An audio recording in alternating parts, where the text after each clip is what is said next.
Hello everyone! Welcome to my channel. Please don't forget to turn on your notification bell, likes, and subscribe if mahilig po kayo magtanim ng gulay sa inyong mga bakuran para updated po kayo sa aking mga ipopost. Thank you for watching! So ngayon pala ay nag-i-spray ako sa aking kalamansi. Yan po ay galing sa banana peel. Yung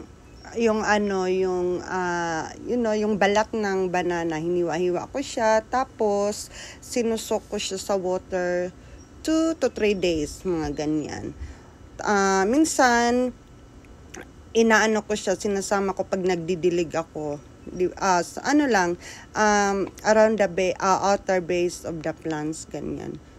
Tapos ang disadvantage kasi sa banana peel, guys, is fruit flies or gnat, sometimes cockroach, ganyan. Kaya kailangan talagang tiniktingnan ko siya araw-araw.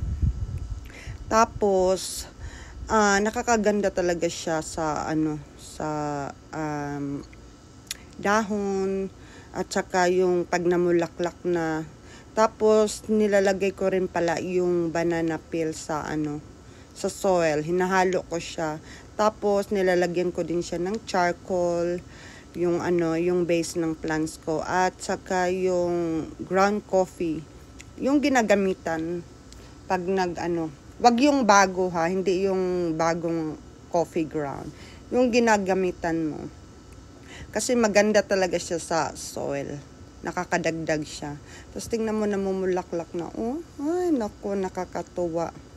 Tapos pag winter time, pinapapasok ko siya sa loob ng bahay kasi nakatira ako sa zone 6B.